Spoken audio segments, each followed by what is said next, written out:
देशभरात पवित्र रमजान महिन्याचा उत्साह जोरात सुरू असून सोलापूर शहरातील या सणाचा जल्लोष सर्वत्र पाहावयास मिळत आहे। मार्गाने सर्व धर्म समभावचा संदेश देत आज मुस्लिम बांधवांसाठी इफ्तार पार्टीचं आयोजन शहरातील मार्ग फाउंडेशन शाखा माहेरू ऑफसेट येथील मदिना चौक नई जिंदगी येथे आयोजित करण्यात आली होती। या इफ्तार पार्टीचा आस्वाद मुस्लिम बांधवांनी घेतला असून मार्ग फाउंडेशनचे संस्थापक अध्यक्ष संतोष पवार यांच्या उपस्थितीत हा कार्यक्रम संपन्न झाला। या कार्यक्रमास उपस्थित माजी नगरसेवक अजहर हुंडेकरी, मार्ग शाखाध्यक्ष आदिल शेख, उपाध्यक्ष अखिल हिमोनी, आदिल शेख, तय्यब शेख, इरफान शेख, रहमान तांबोळी, हेमंत कोतवाल सह मुस्लिम बांधव उपस्थित होते। लोकप्रधान न्यूज चॅनलशी बोलताना मार्गचे अध्यक्ष संतोष पवार आपली प्रतिक्रिया व्यक्त करतायत।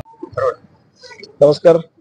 आज आमच्या नई जिंदगीच्या शाखेकडून इफ्तार पार्टीचं नियोजन करण्यात आलं होतं। आमच्या शाखाध्यक्ष, उपाध्यक्ष आणि आमच्या इतर अधिकाऱ्यांनी खूप चांगल्या पद्धतीने इफ्तार पार्टीचं नियोजन केलं।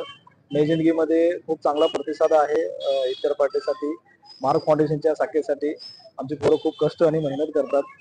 आज सगळ्या मुस्लिम बांधवांना रमजानच्या आणि ॲडव्हान्समध्ये ईदच्या शुभेच्छा देतो आणि तुमच्या सगळ्यांचा आशीर्वाद आणि प्रेम एवढीच अपेक्षा करतो।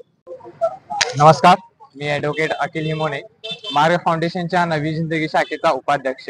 आज मार्ग फाउंडेशनच्या तर्फे आपण नवी जिंदगी शाखेकडून इफ्तार पार्टीचे आयोजन केले होते। यामध्ये आपण सर्व जाती, धर्म आणि दुसरे लोकांचेही एकत्र मिळून आपण इफ्तार पार्टीचे नियोजन केले होते। त्यामध्ये सर्वांनी सहभाग नोंदवला, त्याबद्दल सर्वांचे आभार। त्याचबरोबर मार्ग फाउंडेशनचे संस्थापक अध्यक्ष आज इथे उपस्थित राहून आमच्या सर्वांना मार्गदर्शन केले, त्याबद्दल त्यांचे आभार। धन्यवाद।